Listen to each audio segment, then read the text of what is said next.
is a real problem. This is not fun and games. It's a corrupt system. This is life and death. Billion people dying from smoking-related diseases. 70% of current smokers want to quit. I smoked for 40 years. 50 years. Using the patch. Nicotine patches or chews. Proven smoking cessation method should be promoted. This hasn't helped. Majority of them fail. That makes no sense.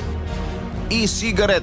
Un cigarrillo que utiliza electricidad. Ein Umgang mit E-Zigaretten. E-cigarettes. Stop. Alternative to lighting up. Stopped. We don't know if that's true or not. They've been making headlines. Don't look for an endorsement from the Lung Association, Heart Association, World Health Organization, Department of Health. Lawmakers say there's actually is raising the red flag. dangers involved. You need to be careful. Quit or die. Du monde de la vape est... Potential harm is likely to be very, very small. Usage has tripled. Vapes are everywhere. Causing blindness. promotes smoking. Nicotine is in here. Ignorance is a real problem. Other than heroin. Gateway to cocaine. It's the most addictive drug there is. But are they really that awesome? Every study has to be questioned. Cherry-picking studies. Taxing them. Regulated. Tougher control. Same as cigarettes. Stupid fools. Easier to buy a cigarette They're considered cigarettes than to buy an e-cigarette. UK ban. Gone!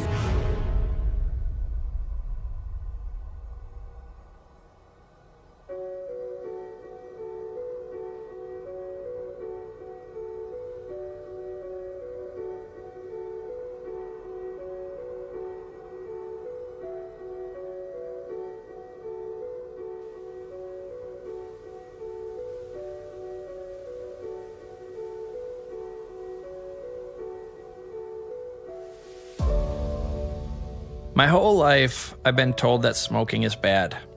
Smoking will kill you. Smokers are stupid. I pretty much thought that smoking was a thing of the past, part of history. I was wrong.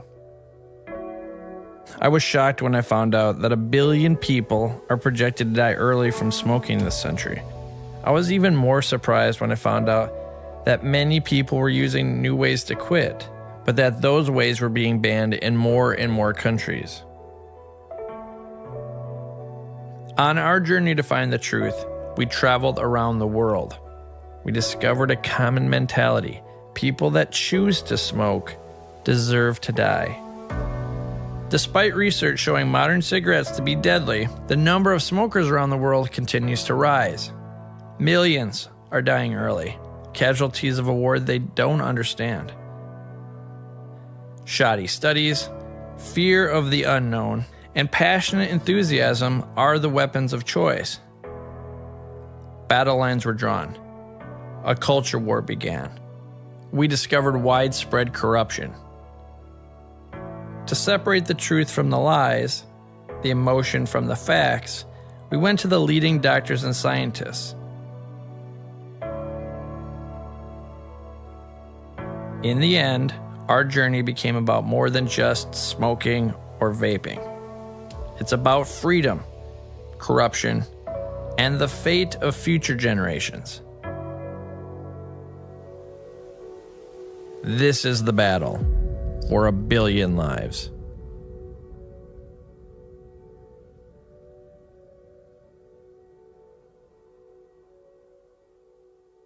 Each year, the tobacco industry produces over 6 trillion cigarettes. That's enough to create a chain from Earth to Mars and back every single year. It is estimated that over 1.6 billion smokers will be on the planet in the next 20 years.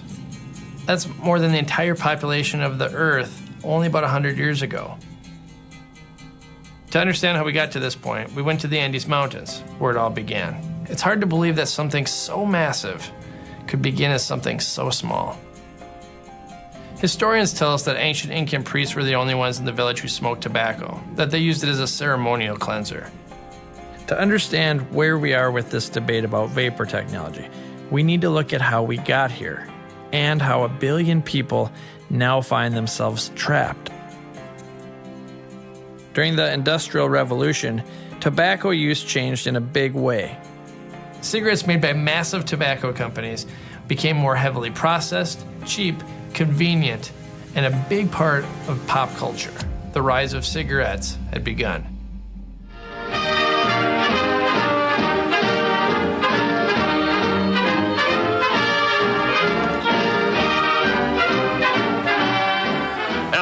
LSMFT, LSMFT. Lucky Strike means fine tobacco. Yes, in a cigarette, it's the tobacco that counts. And Lucky Strike means fine tobacco. If we think of the last century, the big breakthrough that really got us into the problem we have was actually a technology innovation in terms of the cigarette machine. That immediately allowed us to have millions and billions of cigarettes being produced. And sales took off. At the time, there was not much knowledge about the risk. There actually was already some hint of this by 1908, 1909, while it was taking off. Yale researchers were already starting to publish and advocate for people to not use tobacco because of fitness concerns and lung effects. By the 30s, the Germans had started producing data. By the 50s, the British had started producing data. And then we all know finally that 1962, the Royal College of Physicians report, 2 years later, the Surgeon General report came out. And shock horror, these products were not just sources of pleasure as people thought they were actually causing harm and death. In the history of the world, no non-essential habit ever got so entrenched so fast. 70 million Americans smoke. Today they got a message from the United States Surgeon General, who has had a blue ribbon committee studying their habit for 14 months. The committee has reached the overall judgment. Cigarette smoking is related to higher death rates in a number of disease categories. If we go back to understand when did we first have knowledge that it's tar that kills and nicotine that addicts, we now know that BAT and Brown and Williamson knew this from the early 60s. You can say this is a cynical thing, why didn't they stop at that point? But they were a company with billions of dollars investment and we're not going to stop. I became the Winston Man in 1981. I was 32 years old. And I got a call from an agent in New York, and he wanted to know if I'd be interested in coming up for an interview, for an audition. They're doing a casting for Winston. So I went in on an audition. 2 weeks later, I get a call that they narrowed it down and they want to see me again for a callback.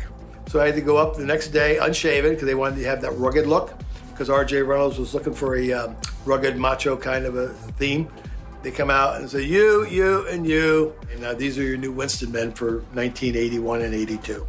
Well, my jaw dropped. I was floored. I literally was floored. Never, ever, ever thinking about the outcome of what exactly I was doing and would have done over the next 8 years. And that was being 7.5 years as the Winston Man and over 42 ads showing smoking to be, associated with healthy activity. Because that's all tobacco marketing is. Yeah, me and my Winstons. Me and my Winstons. We got a real good thing. After practicing as a physician, I then went into organized medicine and headed up the organization which is like the mothership of doctors, the World Medical Association. And at that time, we were very, very strongly against tobacco, strongly against the tobacco industry, who we knew had lied about the mortality and morbidity linked to their product. And we knew that we were up against a huge marketing machine. The Flintstones has been brought to you by Winston, America's best-selling, best-tasting filter cigarette. Winston tastes good like a cigarette should. Did our first shoots up in Mount Evans, Colorado, which was pretty educational for me because do you know what happens to a 3-pack-a-day smoker at 12,000 feet on top of a mountain? It ain't pretty, especially when you're on oxygen and you're not able to smoke when you're on oxygen because you blow up. And I was there for a good 5-6 days with the crew. They were trying to capture the story of what our theme was, which was search and rescue, storm searcher. We would fly in with the helicopter, okay? We'd be out looking for whatever we're looking for, rappelling off the side of the mountain, which is what they paid me to do. And then at the end of the day, it was light up time. Sitting on the top of the rock, lighting a cigarette with your buddy, passing the cigarette to your buddy. So the theme was, let's tell a story about how macho these guys are, how they're saving lives, search and rescue, and then at the end of the day, the camaraderie is so special that they have to have a cigarette together to celebrate their successes for that day. That was the most machismo that they could come up with, which was now going to compete with the #1 brand of selling cigarettes, which was Marlboro at the time. Winston at that time was only #4. 50 head of cattle heading for home. Come to where the flavor is. Come to Marlboro country. Within 2 years, Winston became the #2 selling brand right behind Marlboro. How'd that happen? Marketing. Spend more money. Let's keep associating this deadly product with something that kids want. Gee, we ought to do something, Fred. Okay? How's about taking a nap? Hey, I got a better idea. Let's take a Winston break. That's it! My job was deliberately to seek out the vulnerable 13, 14, 15, 16, or 17-year-old and entice them into thinking that this is what they too could be like. That's all I did. 26 days a year I had to work for R.J. Reynolds, and they paid me over $100,000 a year. Not to mention being on billboards, magazines, Penthouse, Playboy, Popular Mechanics, anything that would be a male magazine considered, that's where my ads were, because we weren't trying to entice the girls to smoke Winston, because they had their own. They had Virginia Slims and Eve and Satins and Capris, and I was ballsy enough to ask a question of the R.J. Reynolds tobacco executive, how come you guys from R.J. Reynolds don't smoke? He said, we don't smoke the shit, we just sell it. We reserve the right to smoke for the young, the poor, the black, and the stupid. And billions of dollars were there to fund it. They're spending more money marketing, okay, than a lot of people were spending to prevent it.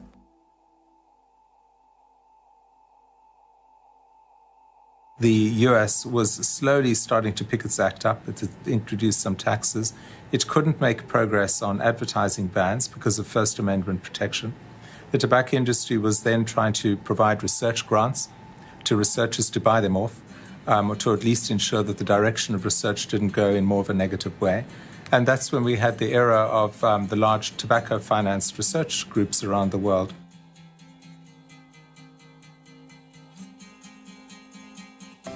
The Tobacco Institute, a trade association with a unique objective: to promote a free and informed discussion of all issues involving America's oldest industry. We had a study done by the Wharton Applied Research Center at the University of Pennsylvania in 1979. We were involved in grants with the Medical College of Virginia from 1930 to 1960. Of course, there is the never-ending concern about the alleged effects of smoking on the health of the smoker. The evidence is certainly inconclusive at this time. There is no increase in lung cancer mortality rates. An individual would have to sit in a crowded bar or cocktail lounge for more than 100 consecutive hours to inhale the equivalent of one filtered cigarette. Well, this study was performed by the American Cancer Society. That was proven with the study funded in part by the Massachusetts Lung Association, which confirms some of our own thinking on the subject.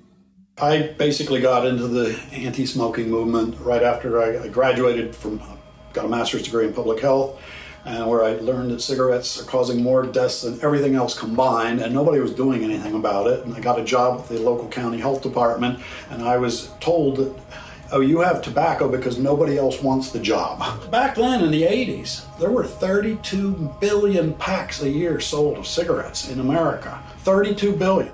Nothing but the best for Mr. Ricardo. Winston Filter Blend. Feel a wonderful smoothness deep down in your throat. Change to Winston, I changed for Me and my Winston. Having done all these ads that I did and feeling pretty good about the money, I wasn't listening to the public's opinion about tobacco, because right about then is when you started getting all the negativity. Even though the Surgeon Generals had talked about secondary smoke and cancer being the #1 cause of premature death and disease. Now, this is around 1987 now, 86, 87, 88. And I had been doing the ads for almost 7 years. Now you're getting all the scuttlebutt. Now you're getting all the hate. You're starting to see anger. Smoking's killing people, and we got proof now. It's best if there's no smoking so I can stay well. Because it hurts people like me who have asthma and can cause lung cancer even in non-smokers. If I could, I would tell the president to make it the law that no one smoke in public places. Things in life that he's going to come in contact with and growing up that he doesn't have control over, because we live in a free society and we have choices to make. And smokers have choices as well as non-smokers to be around people who smoke. The tobacco industry, from the beginning, first tried to do what I guess any consumer good company would do, deny the evidence. If you had your preference, would you want your kids or your grandkids to smoke or not smoke?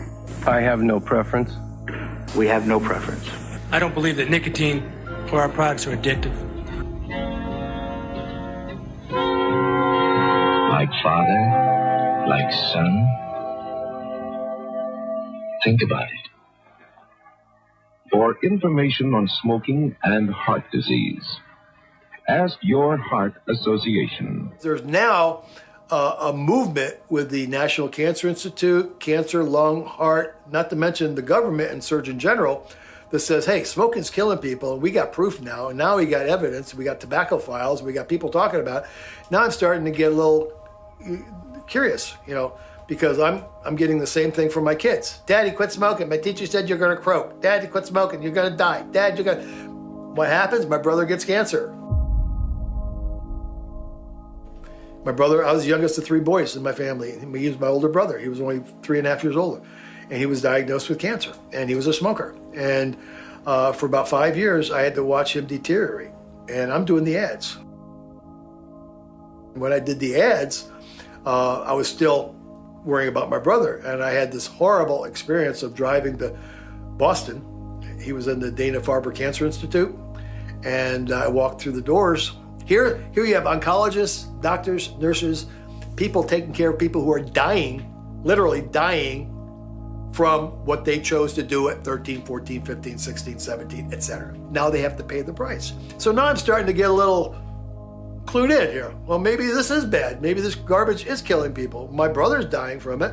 I'm certainly not feeling the way I did when I was 16, smoking a pack a day. Now I can't get up and down stairs quite as much. So I'm starting to see the logic behind all the hate. I started seeing smokers being seen not only as cool, macho, tough, rugged, beautiful, sexy, glamorous, fun-loving, free-spirited, but smelly, stinky, yellow-toothed people.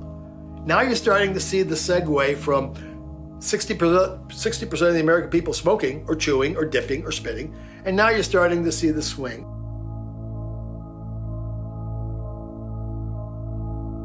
I had to make a decision, and there was a 6-hour ride home, and I probably smoked 2 packs of cigarettes on that ride home, because now I'm stressed. Now I'm starting to feel pretty bad about this, because now I got to go face my kid.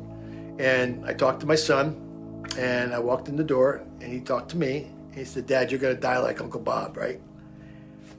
Oh, just like that. That's how it hit me. It was like a boom. You know, there's a good chance that I will. That was my epiphany.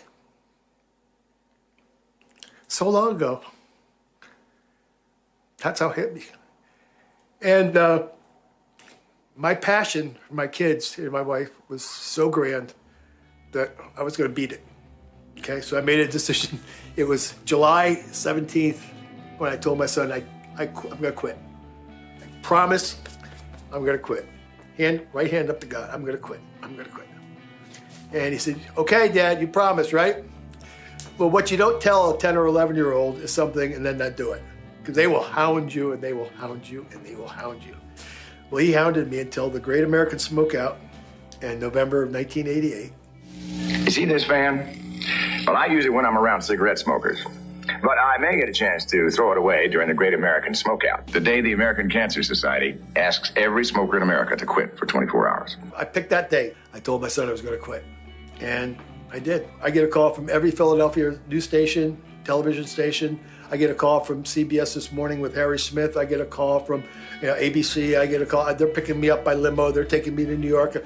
No one had ever quit smoking publicly, especially the Winston man, who's on every billboard, every magazine, everywhere for 8 years now, going on 8 years.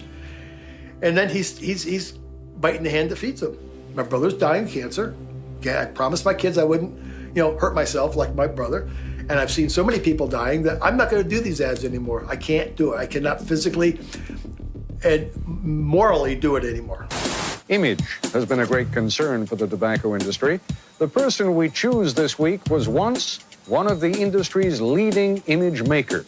The tobacco industry had really played out to the peak of what it was going to do in trying to thwart policies and actions. Our long and difficult 4-year journey down Tobacco Road has come to a victorious end. The largest financial recovery in the history of the world. We've arrived at our final destination, and that's the destination of tobacco justice.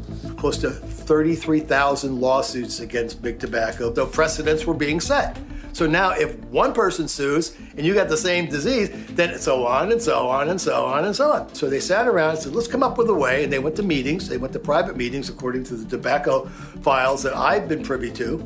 And they said, we got to come up with something that's going to stop these lawsuits. Well, here's what you're going to have to do, big tobacco people. You're going to have to give us some money back in order for us to convince our constituency that money, because we're sick and tired of paying for Medicare and Medicaid rehabilitation and prevention because your product has caused this in our state. Michael Moore did it in Mississippi. Michael Moore took on big tobacco and said, I'm going to sue your asses. He's the only one that did it. He sued and won $12 billion. So then it became even more important that they justified this money being spent, even if it was for a year or two. They never said they were going to use it forever in the 25 years that they're going to get it. Florida said, oh my, I'd like some of that. We have same problem. We're suing too. They got 11 billion. Texas did it. They got 13 billion because it was all based on per capita and prorated a number of citizens. Minnesota did it. Four states got $46 billion in a matter of a week. 46 billion. Well, every other state wanted to touch a piece of that. We want some of that. We're paying Medicare too. So let's come up with a number that everybody can live with. They came up with 200 billion plus the 46 that went previously to those 4 states. And they gave attorney generals 72 hours to sign on. And the only way they would get any money if they signed on without even knowing what was going on, and you'll get your money over the next 25 years. Every state did it, okay? But in that decision, in 72 hours, they had to sign off that they would not let anybody in their state sue big tobacco. That was in 1999, and the MSA became the first bailout. Yeah, we need it for the kids. We need it for the children. We need it for prevention, education, intervention, cessation. We need all the... Like you, the nation's attorneys general have been fighting to help reverse the staggering toll tobacco takes on our society and to protect our children from a lifetime of addiction. This plan, in short, will get big tobacco off the backs of our kids.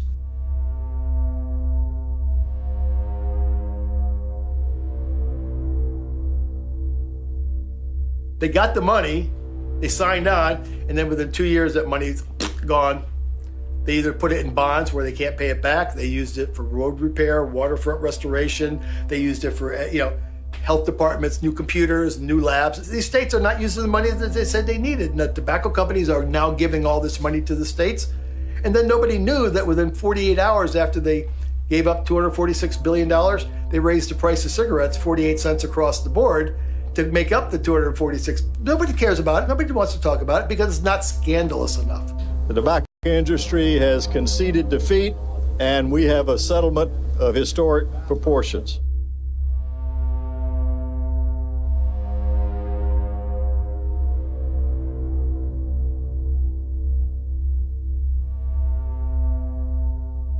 What did New Jersey do? They sold all their money in a bond. Okay, now it's due to be paid back, and New Jersey doesn't have the money to pay it back. There's 8 states that had done that. The other states wasted the money on everything but prevention, education, cessation.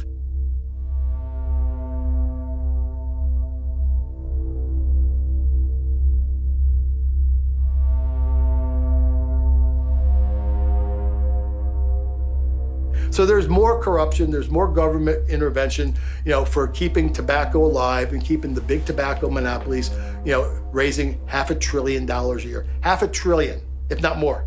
That's what they admit to.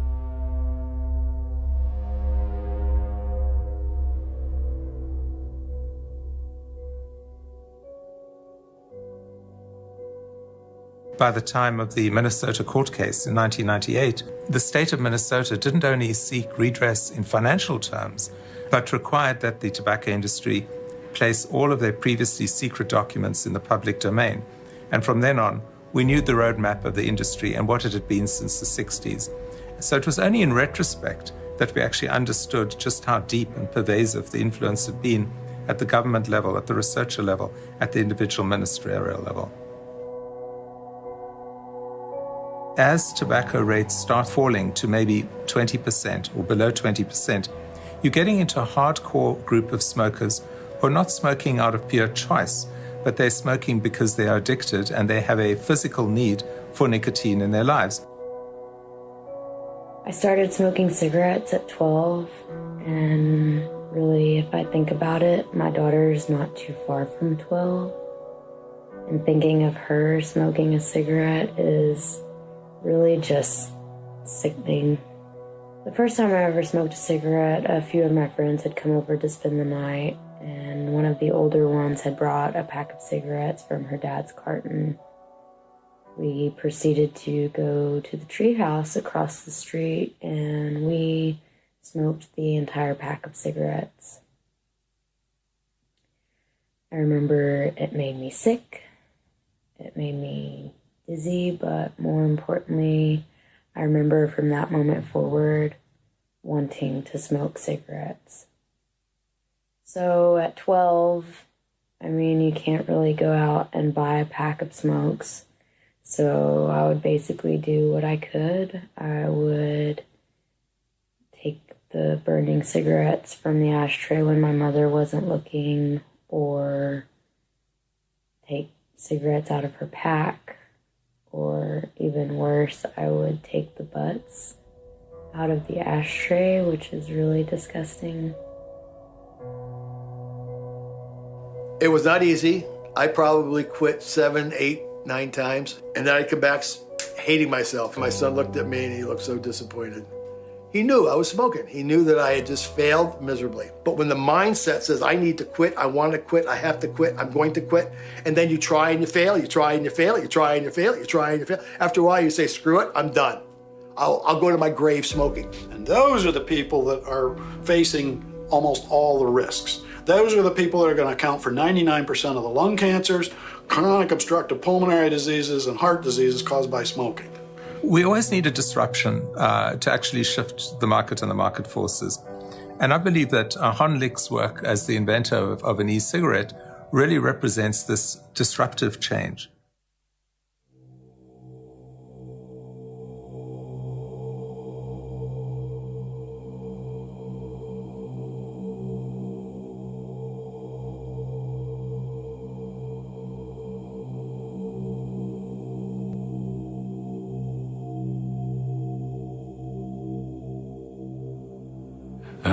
我从18岁就开始吸烟，后来随着工作繁忙呢，吸烟越来越多，吸烟多了以后，我自己感觉引起身体很多的不适，尤其是这个呼吸系统、气管。我也试图多次的戒烟或者是减烟，但是经历一段时间以后都失败了。那么后来我用国产的那个尼古丁的贴剂，但经历一段时间都失败了。我在研究所呢，实际上工作了12年多，在研究所呢都是一些创新的项目，所以呢，凭借着我这个大学的药学专业的知识，还有我平时呢对电子学的这个爱好，那么我就有信心呢，能设计出了一款达到这样的一个使用目标的这个电子烟。那么从02年下半年，我就开始陆续做这些相关实验，试验这个液体的雾化、携带尼古丁，以及呢这个在这种简易装这种吸入以后的感觉。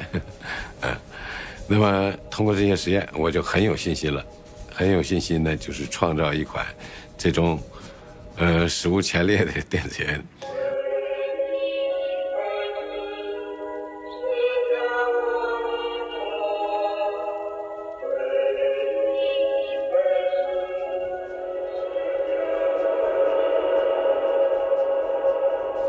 Just a brilliant moment in time in which lots of things came together and Hon Lik took it and actually made it a reality. 所以说我当得到了尼古丁雾化的吸入的这样的一个设想的时候，那当然是很兴奋的，因为我立刻意识到我能够制造出来这种电子烟，而且我获得了一个重大发明的机会。尤其呢，在全世界众多的这么大数量的烟民 Honlik came up with this brilliant invention, and that's the mark of a true innovator. Okay, it's somebody that paradigmically can shift things into a whole new way of doing things. 我知道我这样做的社会意义，如果能为此，使呢广大烟民这个健康状况有所提升，那么我觉得我为社会做了一个巨大的好事。It was in 2005. Originally, I wasn't that excited when I saw just the manual, reading about it because I'm not a smoker. When I actually saw the product with the vapor coming out, I knew there was something there. So then we worked on it for like about a year. And so I officially formed Cetera in September of 2006, and then we launched it. Really, our big breakthrough was the CES show in January of 2008. Jake Ludington here at CES, and I'm mostly interested in gadgets and things, but this caught my eye. This guy is here, and he is not smoking next to me because there is no smoking on the show floor, but he's not smoking. What exactly is Enjoy? Enjoy is an electronic cigarette, and the way that we do this is we take a battery. From the battery, we have a patented vaporization system. So what you're seeing coming from the device is not smoke, it's vapor. Became the hit of the show and got written up in a bunch of magazines and even online. It's a huge memory void as to where I got my first e-cigarette. All I know is that I had, in 2007, 2 or 3 e-cigs, one from China, one from America, one from somewhere in Europe. And I'm playing with them. That's all I remember. And they're wonderful things, like absolutely amazing. But they're also really bad. I mean, you know, they're what they are is a proof of concept. And I'm struck by the potential here, thinking, my God, this will be the product that can transform smokers' lives. But this ain't going to do it. And then I thought, well, my God, there must be other people seeing the same thing as me, thinking, close, very, very close. And so, you know, where do you go? You look on the web and nothing. Nothing. A few dodgy commercials, a few kind of, you know, iStock photo images of people. You know. I thought, God, we need a conversation. We need to start a conversation. And what better way to do that than the most antiquated form of internet communications? A forum. That's what we need, a forum. So I set it up one night in I think, December 2007. And not much happened. So I went out, as you do, around the internet and said, hey guys, you want to talk about it? Come to my website. And people came, and we started a conversation about what are these products? Where do they come from? Who sells them? How much do they cost? But principally, these things have got to get better. How are they going to get better? You know, what's the difference? And we got very anal about it. So we were taking photographs of, you know, tiny little pieces of metal and connections and screws and things like this. I think that I had seen a news story on CNN or something about this new gadget called an electronic cigarette. And I was a heavy smoker. So, you know, I had a love of electronics and gadgets, and I smoked about 2.5 packs a day. So I thought, well, whatever this thing is, it must be for me. So I went online and I found one, and back in those days, you know, 2007, all you could buy were these big, bulky pen-style e-cigs. And I bought one, not thinking much about it, and it showed up one day. And I put it together, and not really thinking it would be too impressive, but I took a drag, and I was stunned. I was absolutely stunned. It was, I couldn't believe at how closely it mimicked the sensation of smoking. And I remember later that day, about 4 hours had gone by, and it occurred to me that I had forgotten to have a cigarette.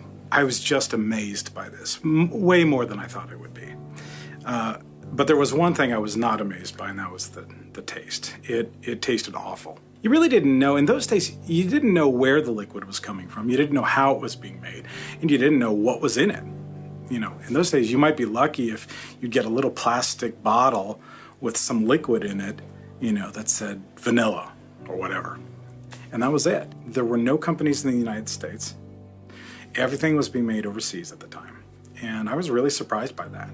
So at that point, it wasn't about starting a company for me. It was about creating a liquid that I wanted to vape. That's all it was. So I started just trial and error, a lot of trial and error. I went out and bought all the tobacco I could. I bought cigarette tobacco, pipe tobacco, cigar tobacco, and just created this giant tobacco mixture. And what I decided to do was I went and got 5 coffee makers, and I lined them up on my kitchen counter.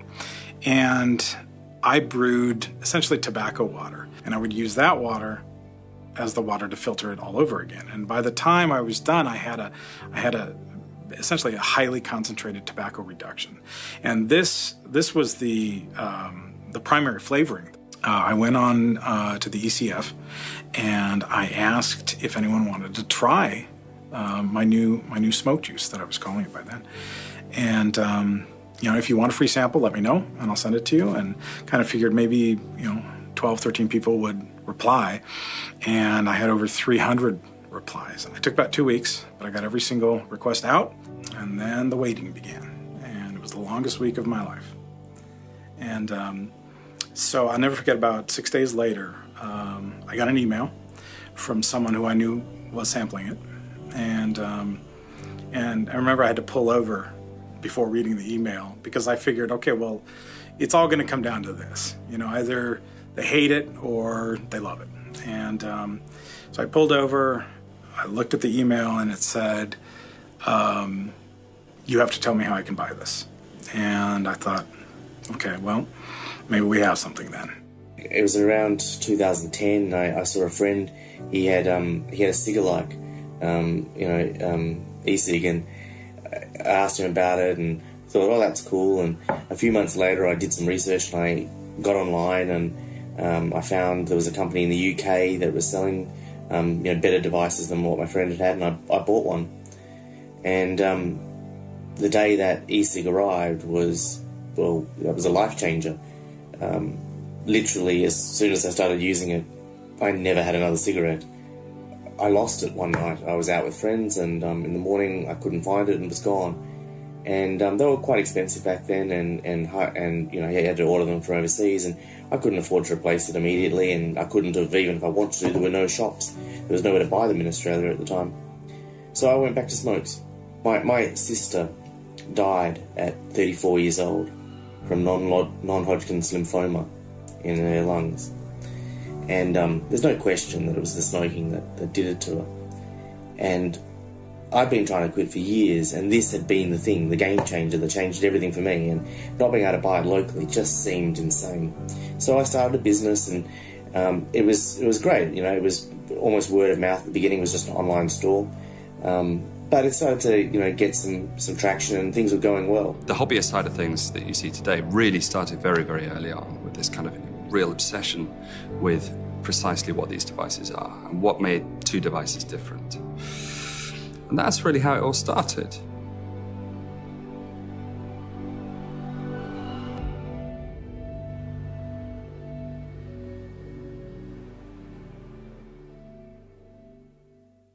As we've seen in so many other areas of technology, suddenly the cozy way in which public policy has driven tobacco was challenged by something new.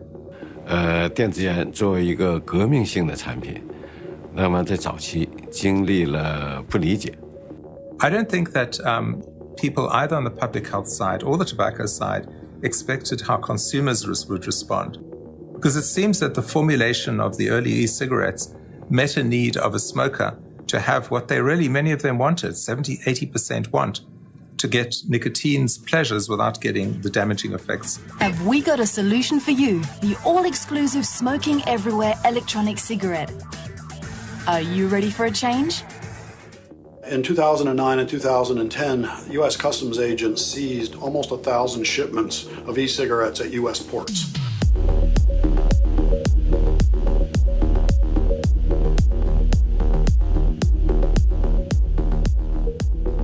They made a determination that it was a drug delivery device, that since it was battery operated, that it was a device and therefore under their FDA, by drug delivery, there wasn't FDA approval for it, that they could seize the product.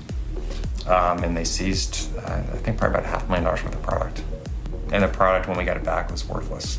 2 e-cigarette companies, Smoking Everywhere and Enjoy, sued the FDA in 2009. We were reasonably pessimistic at the time, and of course, we had nowhere near the numbers of people using the products now. This was an industry that needed all the help it could get. One of our old moderators was actually day-to-day checking the court documents and finding out whether there'd been an update, and we were on tenterhooks.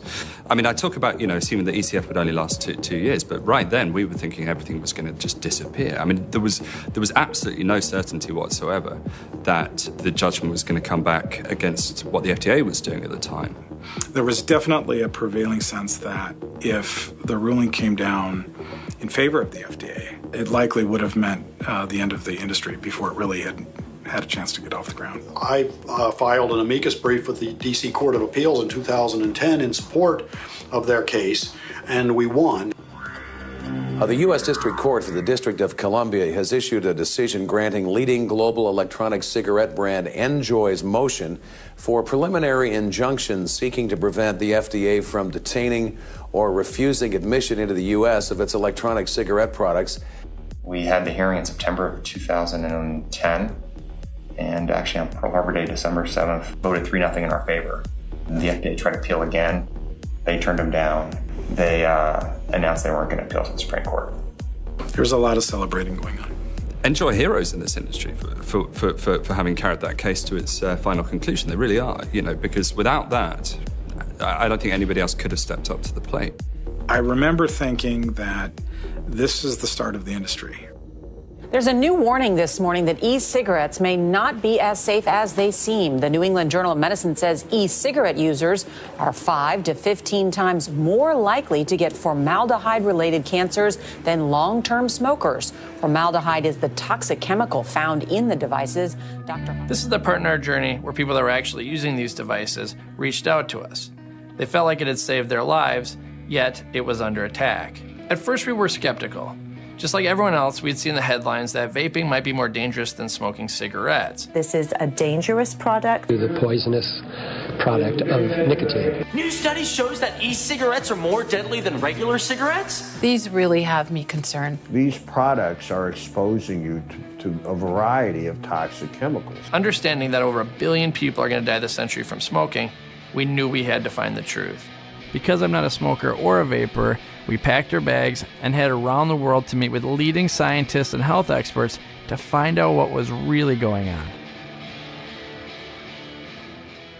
I think the first thing the world needs to know about vaping is that all of the harm and the billion lives that we're talking about in tobacco use comes from smoking, comes from setting fire to it and inhaling the smoke. So it's the toxic particles, the toxic gases, that's what's doing the damage. The real problem is if you set tobacco alight and you inhale it, it's bad for you.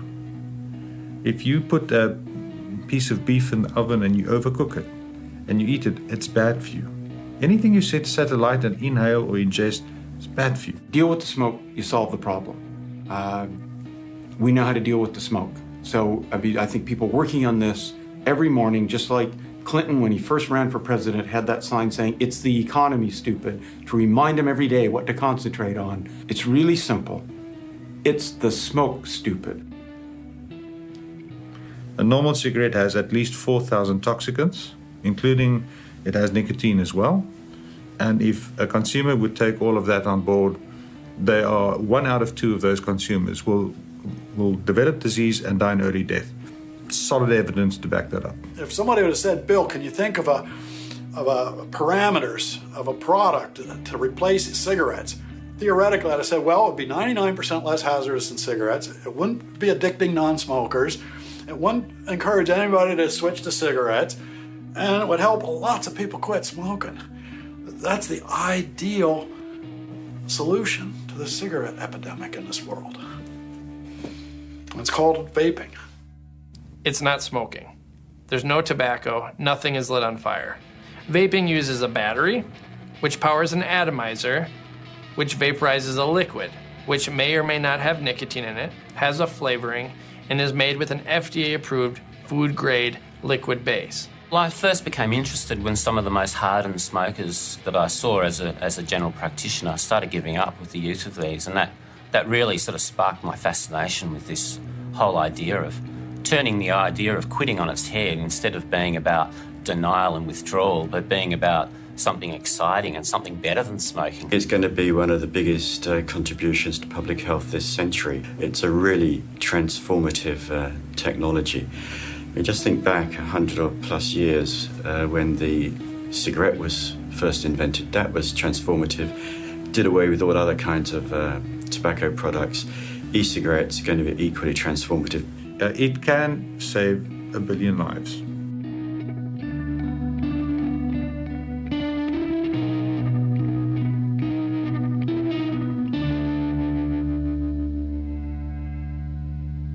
Anytime someone attacks a promising alternative to a massive problem, then you have to ask why.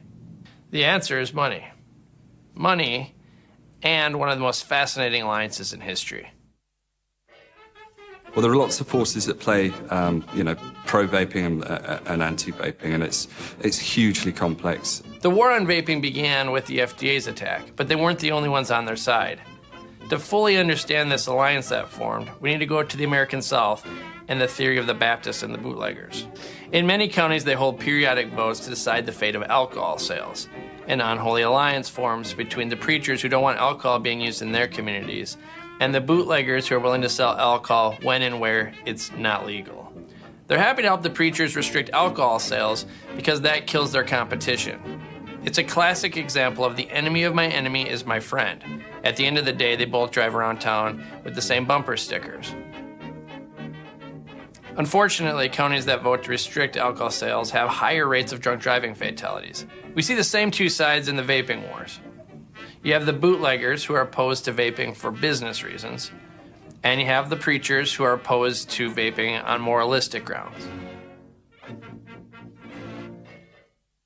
Well, let's talk about the bootlegger side. Remember Big Tobacco?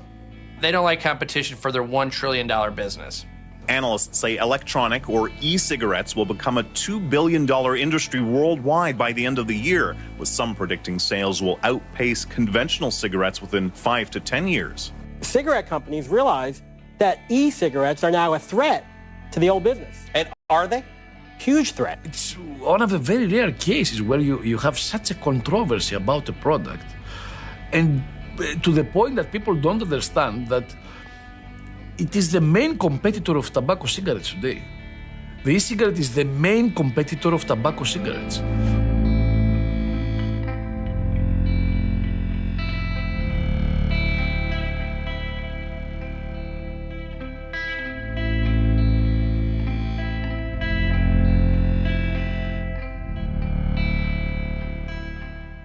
Some people have had changes in behavior, hostility, agitation, depressed mood, and suicidal thoughts or actions while taking or after stopping Chantix. Some people can have allergic or serious skin reactions to Chantix, some of which can be life-threatening. Patients also reported trouble sleeping and vivid, unusual, or strange dreams. Talk to your doctor to find out if prescription Chantix is right for you. Drug companies know that doctors hold all the real power in the prescription drug business. Break the hold of nicotine addiction. See your doctor about treatments. While they spend nearly $4 billion a year marketing directly to us, they spend an estimated $24 billion a year marketing directly to doctors.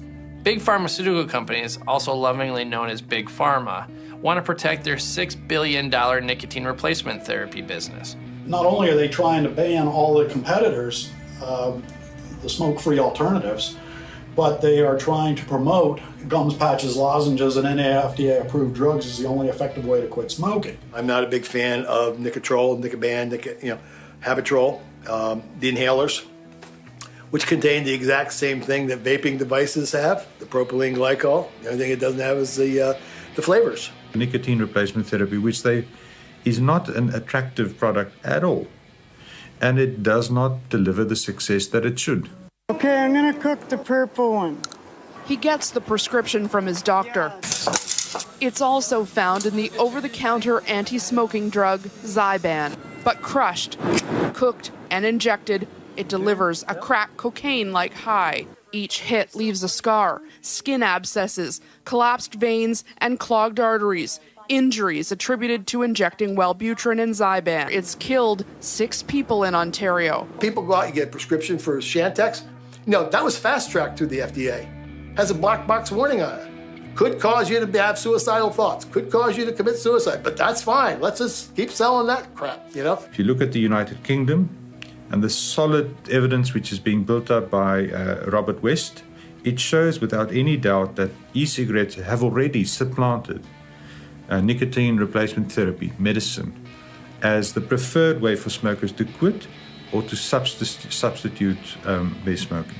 So if you're a pharmaceutical company who's starting to see your share of the market on nicotine replacement therapy slide relative to these up-and-coming e-cig people, what are you going to do? You're going to sit on your bum and do nothing?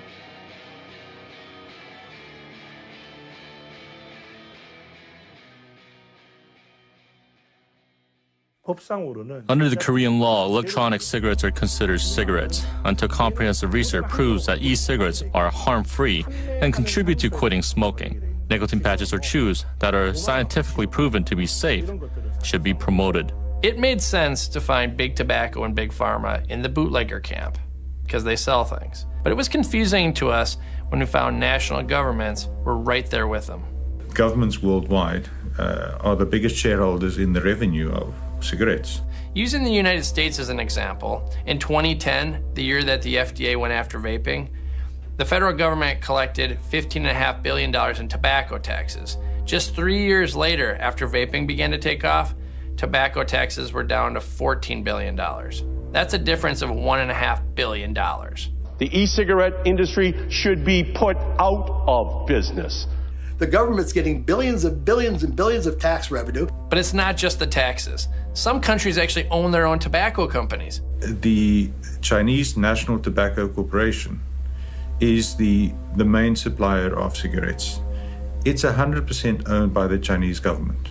So in effect, the Chinese government is the world's largest tobacco company. Japan Tobacco owns the Camel brand. Besides those two, there are 14 other countries that own large tobacco companies.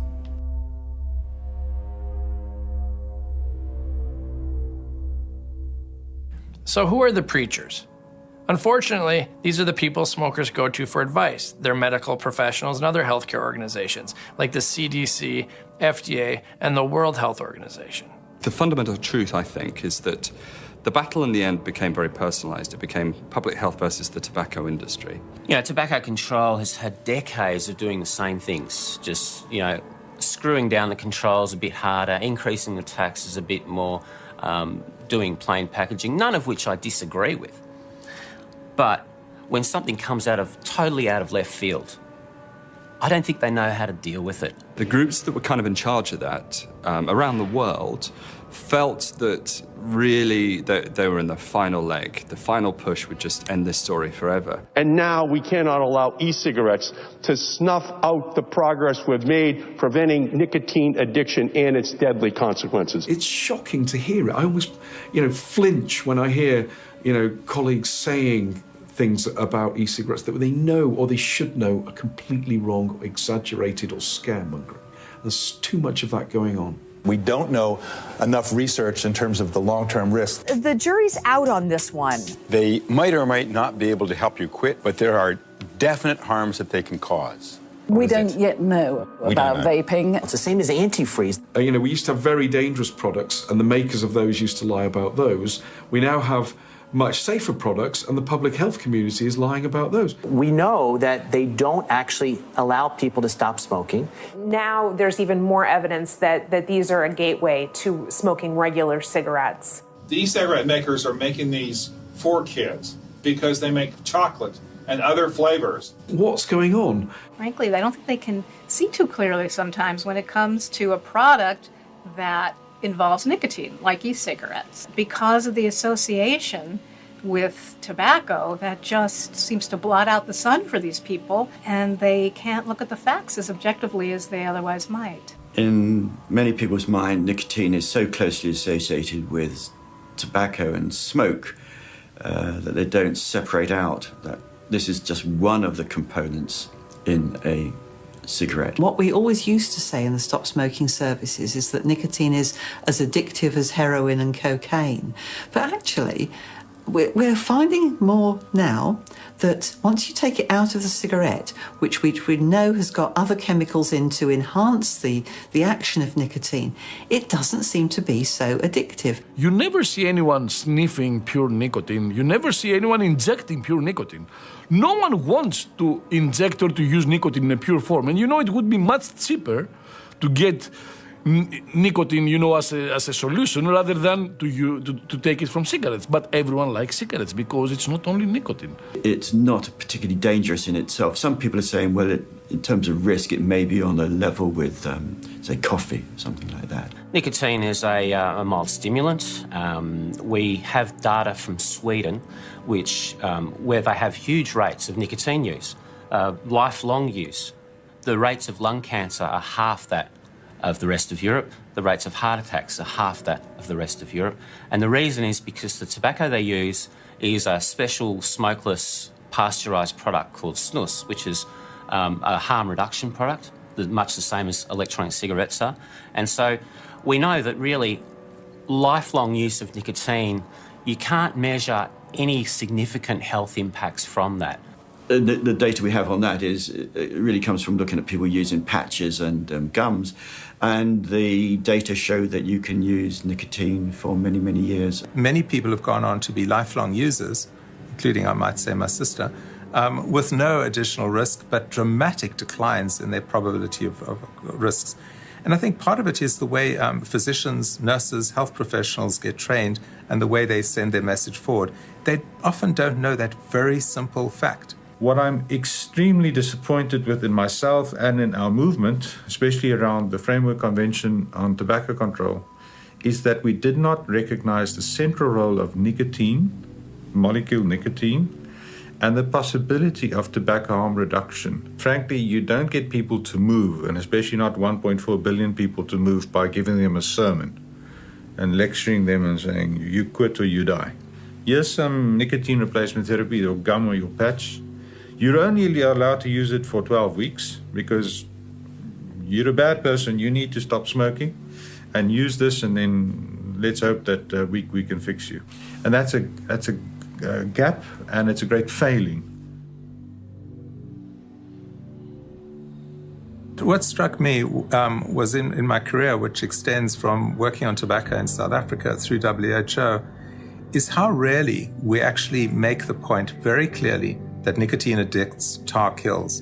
That very simple separation of what's in a product. And yet we've known it for years. It was in the original Surgeon General's report in 1964, clearly stated that long-term use of nicotine alone confers very little to no harms on people. Do those professionals actually know how people die of smoking? And then you get to the disturbing fact that if you ask the question to, let's say, the physicians in America, does nicotine cause cancer? Simple question. Does that cause cancer? 70% of them would say yes. And the science is absolutely clear that nicotine is not a carcinogen. It is an addictive agent, so it's part of the ritual and the attractiveness of people smoking cigarettes, but it's not the nicotine that kills, it's the tar and the smoke. We weren't honest with our patients. If health professionals and those who are in a position of trust, where people would want to confide or discuss quitting, you would want them to have the right information. And that to me was the shocking part in myself, is that I did not know that a nicotine is not a carcinogen. So where I would have been in a position to help my patients or family members who smoked with less harmful products, so that if they couldn't stop or quit smoking, to at least switch to something less harmful. And unfortunately, the health professionals, and especially physicians, are normally not in a position where they get feedback when they are wrong. Very honest to say that I personally got it wrong.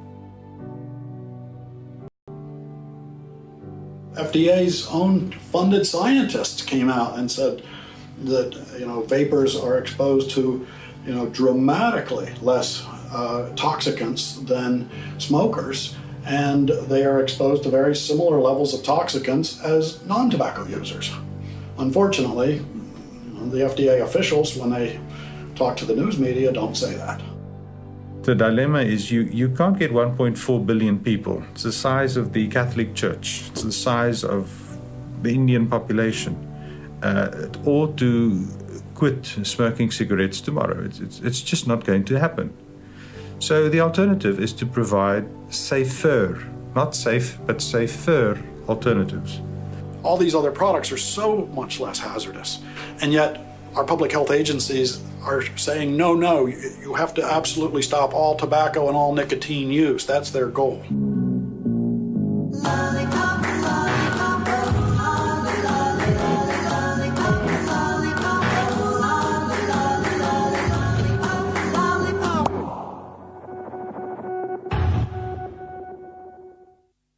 As we look at the arguments against vaping from the preachers, it seems that there's an issue of pride. Nobody likes to admit that they're wrong, especially when they're the expert.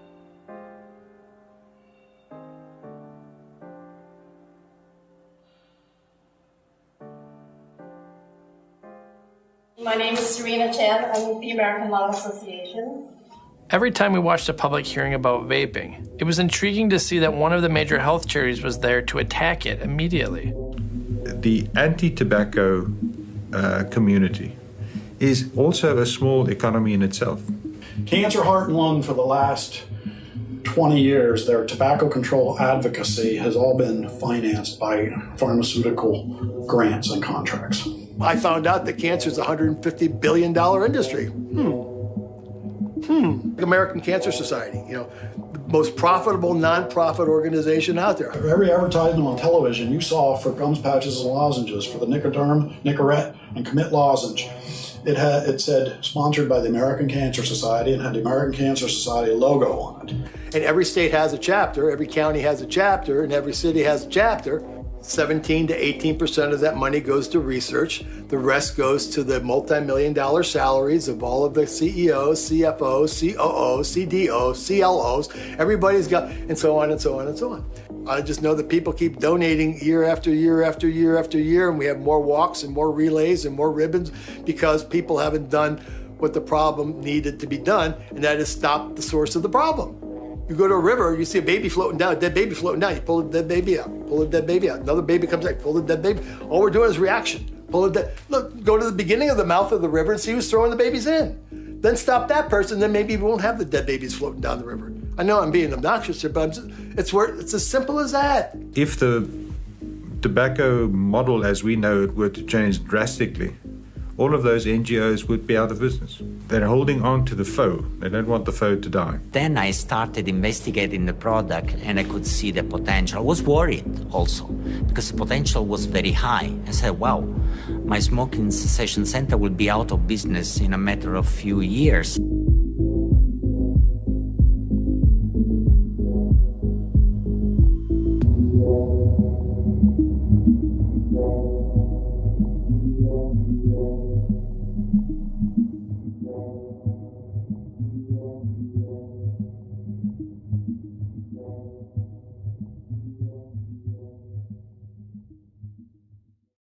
So we have the bootleggers with their billions of dollars, and we have the preachers with their loud voices and trusted brands.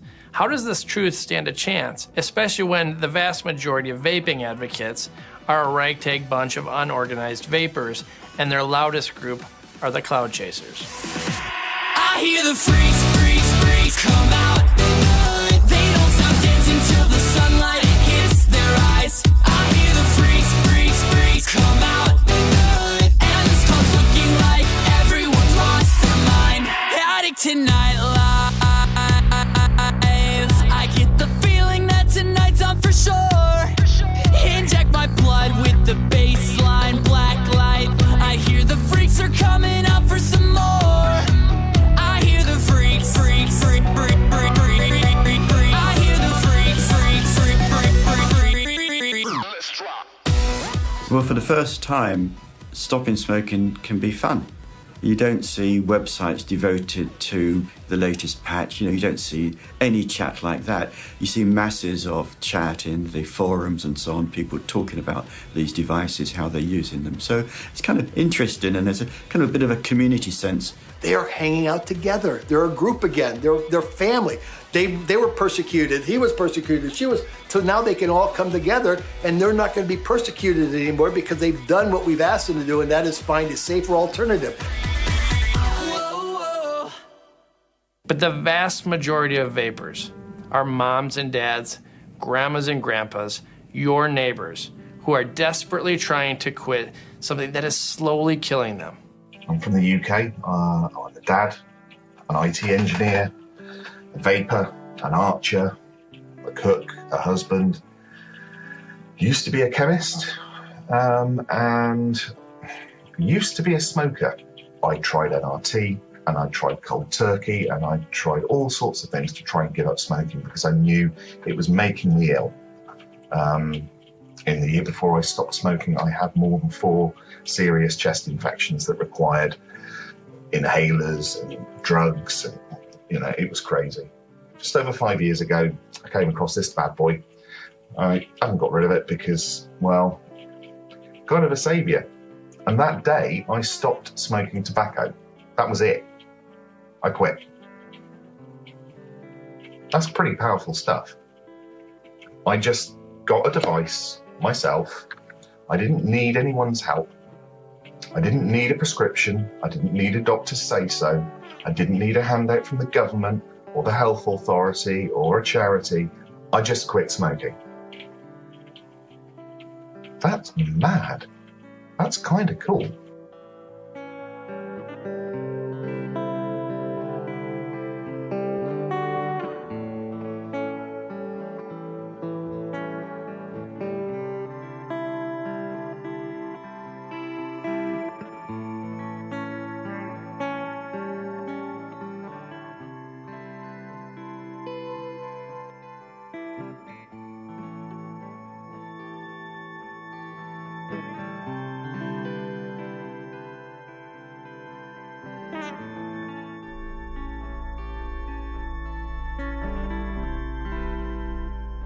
In the meantime, the people who have the power to help them quit smoking find themselves in a conflict of interest.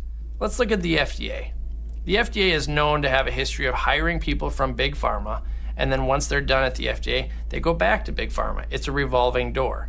The current head of the FDA Center for Tobacco is a former lobbyist for the Big Pharma company that sells Nicorette gum in the United States. This is the same division that in 2014 proposed banning 99% of the vapor products on the market. It will ban more than 99.99% of all e-cigarette products on the market today. Over in California, State Senator Leno is accepting large campaign contributions from Big Pharma, while at the same time proposing regulations and taxes on vapor products. We are at risk of losing 25 years' effort and a $2 billion investment in keeping a next generation from becoming addicted to the killing drug of nicotine. We have information from not only the California Department of Public Health, which has declared these devices to be dangerous and unsafe, and they are currently in the midst of an educational campaign. You may have seen some of the television commercials that are out right now. You smoke pack after pack, day after day.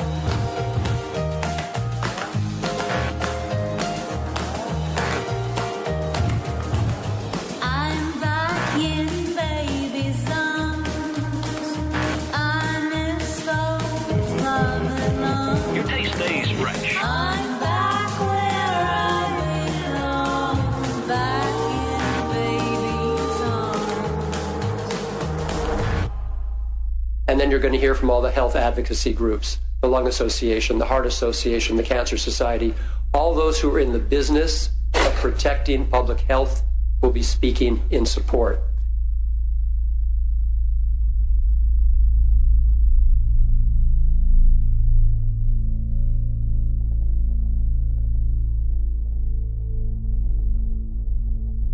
The American Cancer Society took endorsement money for nicotine patches and gum, and then released official statements warning against vaping.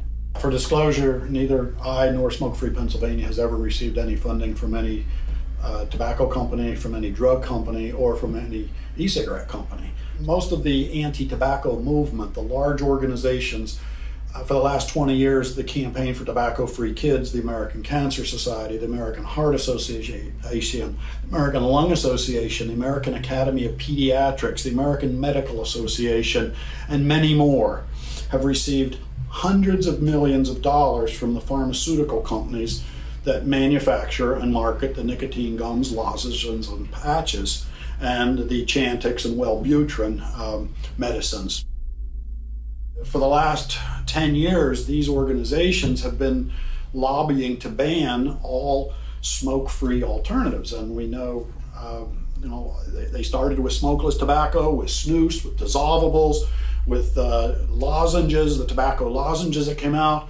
And then when e-cigarettes came out, the first thing they did was urge the FDA to ban them in 2009, and the FDA did. When you have this kind of a triage, okay, and then you have these other people now feeding off the tentacles, cancer, lung, heart, getting all this money from the government, getting money from the master tobacco settlement, what are they supposed to do?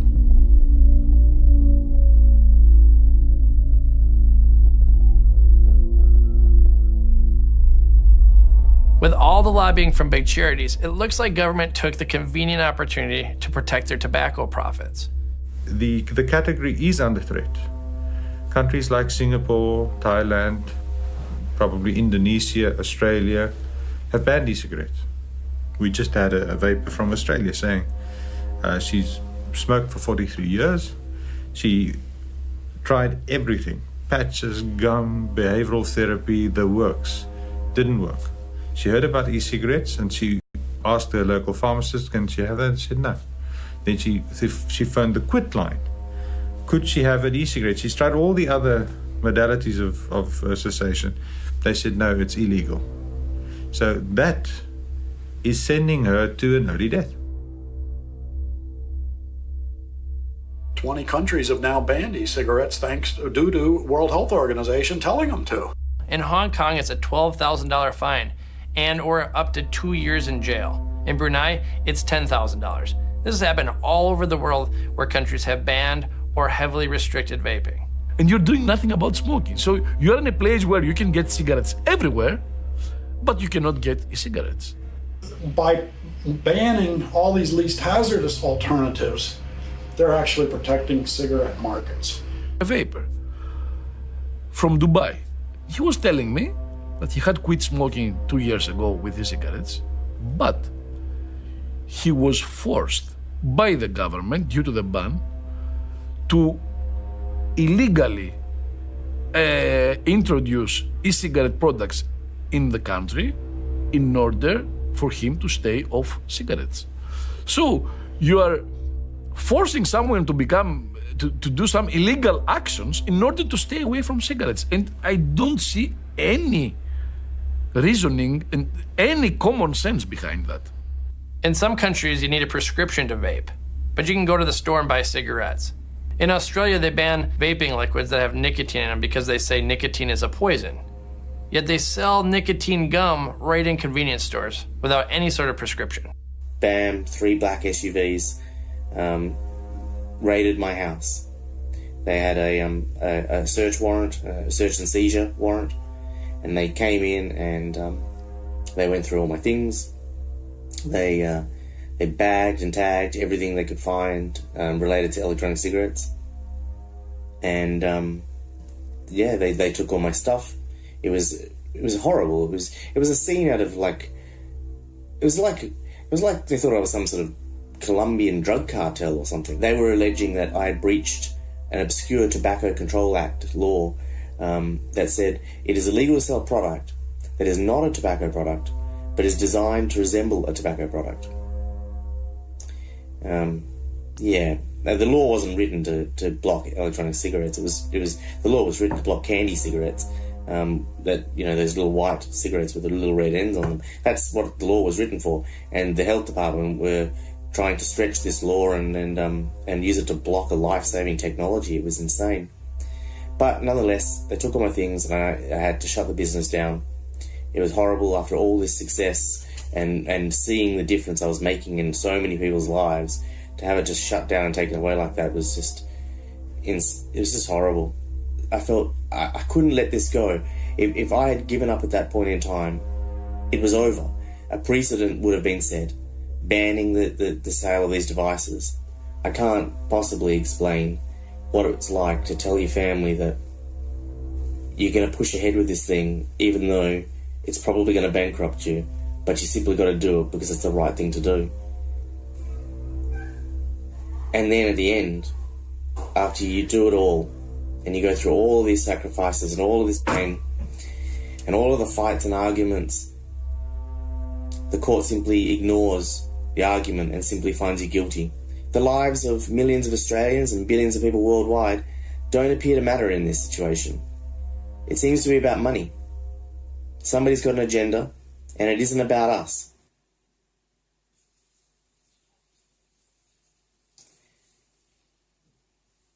Don't let the bastards win.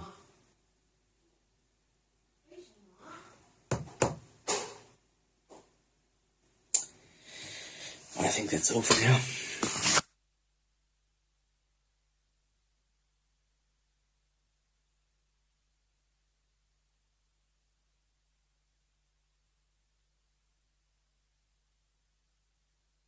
One of the biggest vaping news stories in 2015 was when Portland State University came out with a study showing that there was more formaldehyde in vapor than in cigarettes. Formaldehyde study basically was a fraud. The person who did it set the PV on the wrong setting, and it would dry puff and no vapor could use it. All the way up to 12. I'm not trying this all the way through.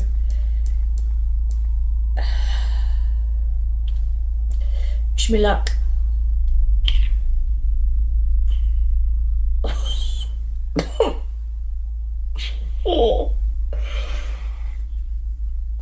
It can't be done.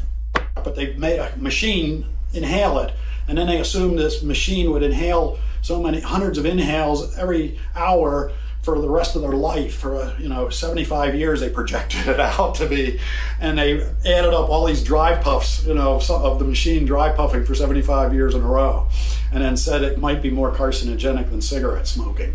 But it was a fraud.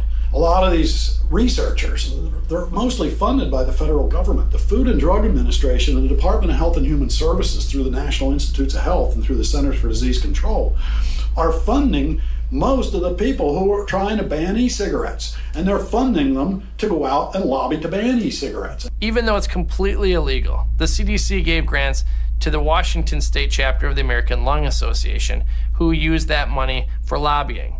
This is what happened. King 5 News. For so many adults, this has been a life-changing intervention. Now at 6:30, a heated hearing in Olympia as the state tries to become the first in the nation to regulate e-cigarettes like tobacco. South Bureau Chief Drew Mickelson looks at the proposal that would make Washington's vaping laws some of the toughest in the country. It's a violation of federal law to use federal funding to lobby for laws, but it's been going on. The CDC's been warned about it by the Department of Health and Human Inspectors. Inspector General did a report. They had hearings in front of the U.S. House of Representatives Energy and Commerce Committee on this. That Tom Frieden was warned that he could not, insist in his grants giving out to state health departments that they lobby for laws. He was putting it in the grants, and it's a violation of federal law. So this has been going on. This is why all these cities, municipal health departments and state health department directors have come out calling for bans on e-cigarettes, because they don't want to lose their CDC funding. And why these researchers keep coming out. Every researcher that comes out and generates a news story saying e-cigarettes contain toxic chemicals gets another $10 million grant from the FDA or the National Institutes of Health. Nothing motivates people quite like fear, especially when it involves our children. This recent report found nearly 2 million middle school and high school students have tried electronic cigarettes, or e-cigarettes. That set off some alarm bells, and this week 40 state attorneys general called on the U.S. Food and Drug Administration to regulate e-cigs just like it regulates tobacco. The Federal Health Agency's goals was hoping by year 2020 that we could get the past month smoking rate among youth down to 16%. It's down below 10% now. 5 years ahead of schedule. And it's because of e-cigarettes.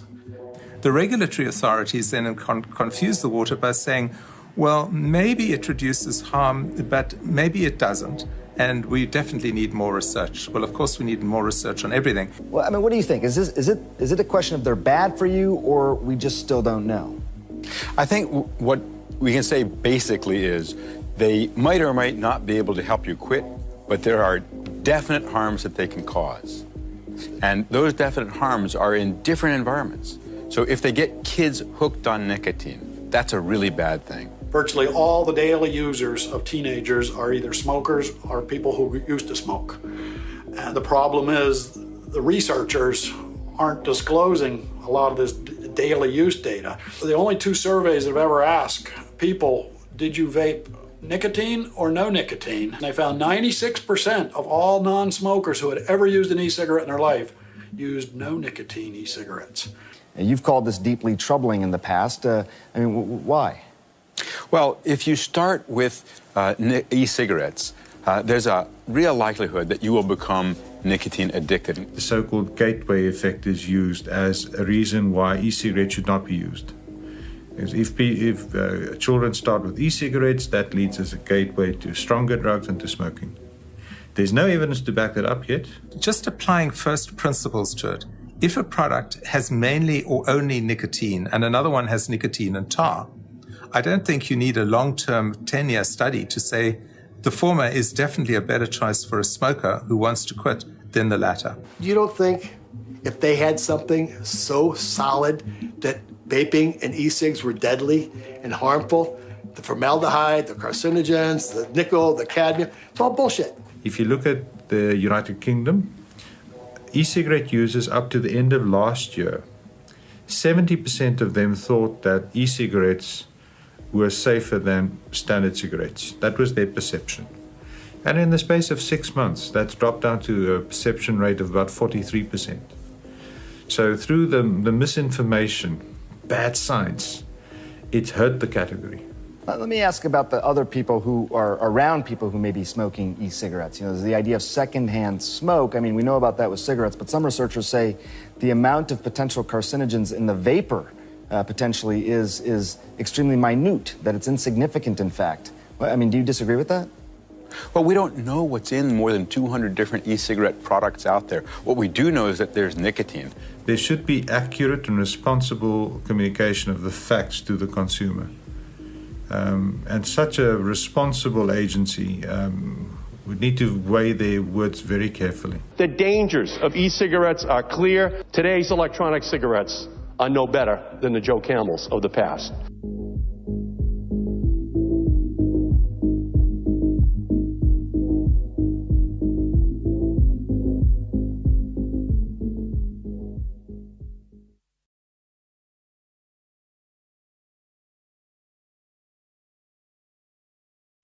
If all the smokers of cigarettes today switch to e-cigarettes tomorrow, the billion lives will definitely be significantly reduced. It's the smoking that kills people. It's not the nicotine. It's people smoke for the nicotine, but they die because they inhale smoke. You have none of the tar, the smoke, or the 4,000 plus chemicals going into your body. There's no evidence that vaping has caused or associated with any disease. And we know that it's helped several million people quit smoking. So the billion lives that we're trying to save, better do a hell of a lot more than we're doing now, because right now the army isn't big enough. A lot of people don't even want to fight the war anymore because it's an uphill battle, and people are exhausted and tired and frustrated and angry and pissed off and upset with the fact that we can't fix it because it's truthful and it's right. But things are not looking good. The numbers now show that e-cigarette sales are down. Europe just passed all kinds of rules that are going to take beneficial products off the shelves and out of the lives of thousands of people who are trying to quit smoking. It will close down the market for the independents. It will hand a majority control to the tobacco industry who are producing devices. And I think it will be a damaging thing to the whole of the vaping industry. I'm very disappointed in the way things are going. Here in Poland we have over 1 million vapers, and we estimate that after that heavy legislation, it will be 500,000, not more, or even less. We are trying to find a way to fight. It's not easy because TPD is already a law in the European Union. In the US, the same thing. The FDA just passed all kinds of new rules that will keep millions of people smoking. The FDA has estimated that more than 98.5% of all e-cigarette products on the market will be banned by their regulation. All e-liquid will be banned. This is not a proposed regulation to protect children as the FDA has presented it falsely to the news media. It's Prohibition Plan B. You know what the FDA is going to do. You know what EU is going to do. You know what Germany is going to do. You know what Malaysia is going to do. You know what Brazil is going to do. You know what Argentina is going to do. We all know the die is cast, the cast is formed, the stage is set, and the script is written. End of story. Why? Because nobody cares. The billion lives. The billion lives, billion people with names. They each have a name. And if you and I were in discussion with them, would it not be fair and responsible to provide them with the right information? The question is, how much evidence is sufficient for that one person sitting in front of you?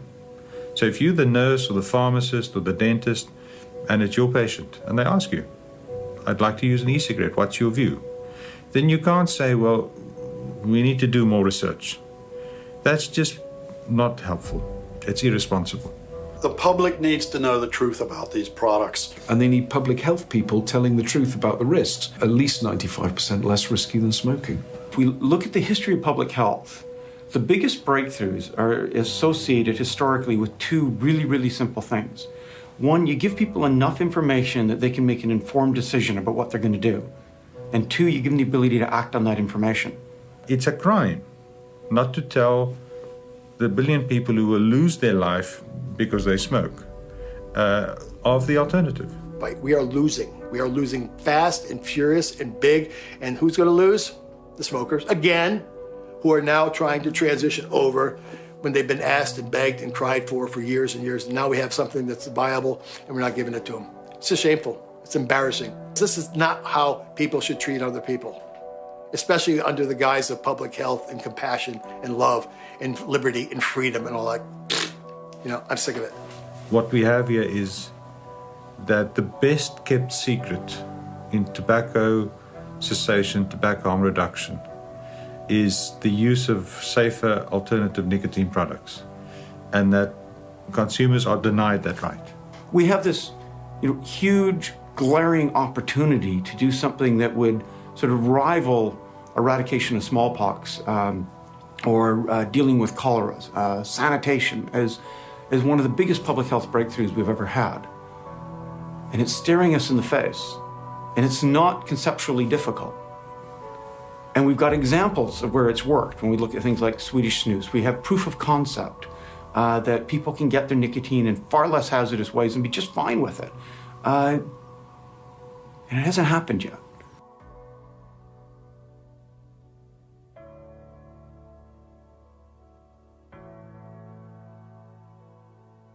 And I guess really what prompted me to want to quit was seeing my uncle dying of lung cancer. And without a shadow of a doubt, he was the most genuine and kind-hearted person I've ever known in my life. People are going to die. People are going to get sick.